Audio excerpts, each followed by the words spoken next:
नमस्कार. मी आपली उषा चव्हाण बोलतेय. तुम्हाला वाटत असेल की इतके दिवस या कुठं गायब होत्या.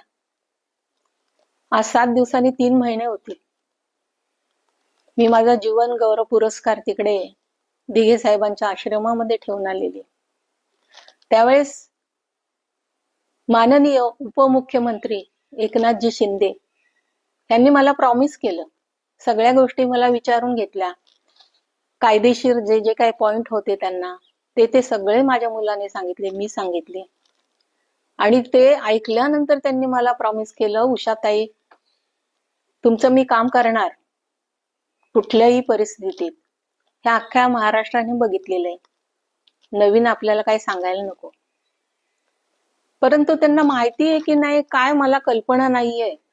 असा डोक्याला ताप देतात त्यांचे लोक मला, माझ्या मुलाला, की एक पत्र पाठवले त्यांनी मुख्यमंत्री ऑफिस मधून आणि त्याच्यामध्ये भंजाळल्यासारखं लिहिलेलं आहे. काही लागेल ते लिहिलेलं आहे की ज्या TDR साठी मी काही वर्षापूर्वी तिथे आझाद मैदानावर उपोषणाला बसले होते. काही गोष्टी केल्या आणि माझ्या ऑपोजिटचे लोक त्याचा फायदा घेऊन उपद्व्याप तिकडे मंत्रालयामध्ये चालले होते. हे मला नंतर कळलं. परंतु ज्याच्या करता मी एवढा त्रागा केलाय किंवा कष्ट केलंय, मी उपोषण केलंय, तीच गोष्ट तुम्ही कॉर्पोरेशन, पुणे कॉर्पोरेशन कुठल्या तरी एक क्षय व्यक्तीला, परप्रांतीयांना माझा देऊन टाकता हिस्सा. कागदपत्री सगळा हक्क असताना माझ्या मुलाचा. आणि असं उपद्व्याप करण्यामध्ये त्यांना काय मिळतं? आम्हाला मायलेकरांना त्रास देण्यामध्ये काय मिळालं त्यांना? उलट बदनामी केली त्यांनी पुणे कॉर्पोरेशनची.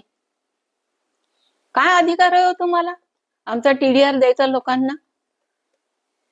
कोर्टातून एवढा त्यांनी निर्णय दिलाय की दोन्ही पार्ट्या एकत्र बसा, कॉम्प्रोमाइज करा, तुम्ही निर्णय घ्या. ह्यांना कॉर्पोरेशनला काय अधिकार नाहीये, काही अधिकार नाहीये, तरी सुद्धा बळजबरी करतात. कोण आहे त्यांच्या पाठीमागे? की ज्यांना कुठलं काय खायचं नाहीये, व्यवस्थित पचवायचं नाही पोटामध्ये, लोकांचा हाय घ्यायची ही. कोणी सांगितलं यांना? कोण आहे आमचे दुश्मन हे? का आम्हाला वारंवार त्रास देतात? बेकायदेशीर स्वतः बघायचं आणि आम्हाला हेलपाटे घालायला लावायचे. कुत्र्याचं शेपूट वाकडं ते वाकडच. ही लोक कधी सुधारणार आहेत? आणि हे सुधारण्यासाठी मी माननीय उपमुख्यमंत्री एकनाथजी शिंदे यांच्याकडे गेले होते. त्यांनी मला प्रॉमिस केलंय, त्याची मी आतापर्यंत वाट बघत होते. आणि हे लेटर त्यांनी पाठवून काहीतरी उपद्व्यापच सांगितले. याच्यामध्ये भंजाळासारखं लिहिलेलं आहे. तुम्ही वाचा, माझ्या चाहत्यांनो, तुम्ही वाचा.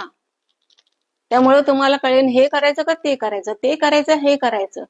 काय करायचं ह्यांनी आणि आम्ही काय करायचं? कसं आयुष्यभर करायचं? 79 वर्ष चालू आहे.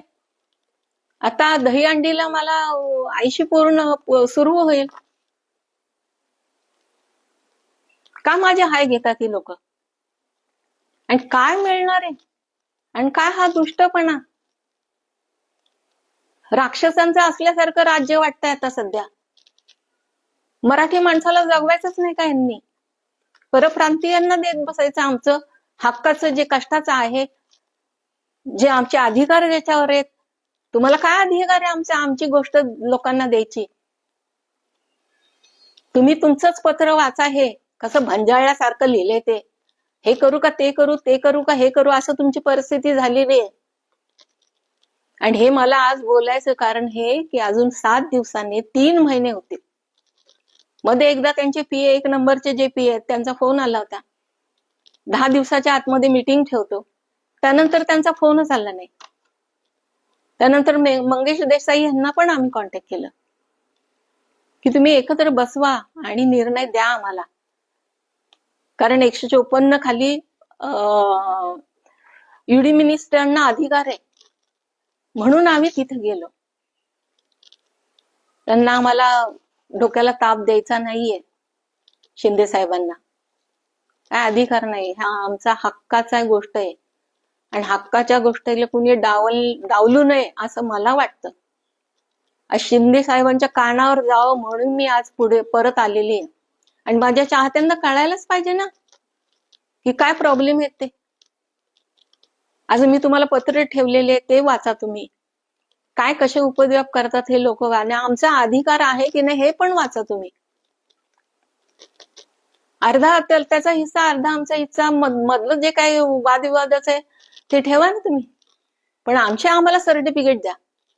तुम्हाला काय अधिकार नाही आमचे सर्टिफिकेट स्वतःचा, आमचा अधिकार कुणाला तरी कसाही वाटण्याचा.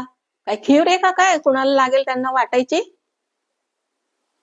झोपेतून जागे व्हा तुम्ही, जे काही गुन्हेगार आहेत ते. मी नावं आता घेत नाही, आणि नावं घेण्याची वेळ आणू नये. किरपे साहेब, तुम्ही मला पत्र पाठवलंय ना ते परत नीट वाचा आणि मंत्री साहेबांच्या कानावर घाला. ते तुम्ही काय करता हे माहिती नाहीये. अख्ख्या महाराष्ट्रासमोर मंत्री साहेबांनी मला प्रॉमिस केलंय. बेकायदेशीर असताना मी तिथे गेलेच नसते. मला कुणाला असं खड्ड्यात पाडायचं नाहीये.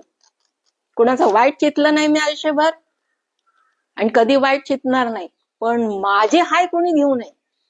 माझं मला वाटायचं द्या तुम्ही सर्टिफिकेट माझ्या हातामध्ये. अजून किती वर्षाने देणार आहे तुम्ही? हायकोर्टने सांगितलंय कॉर्पोरेशन मध्ये तुम्ही दोन्ही पार्ट्या जा, कॉम्प्रोमाइज करून तुमचं तुम्हाला घ्या. हे काहीच करत नाहीत. परस्पर यांचे निर्णय चालले, मोगलाई चालली यांची.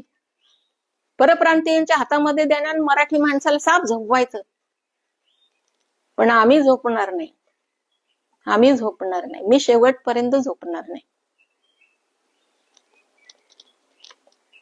तेव्हा एकनाथजी शिंदे, तुमच्या पण समोर ही गोष्ट यावी म्हणून मी आज समोर आलेली आहे. एक 4 गोष्टी त्या आमच्या ह्याच्यातर्फे व्हाव्यात असं मला वाटतंय.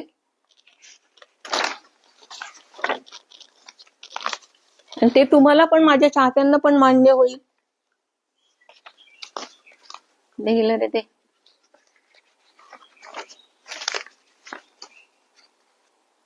माझं ते राज ठाकरेंसारखं झाले.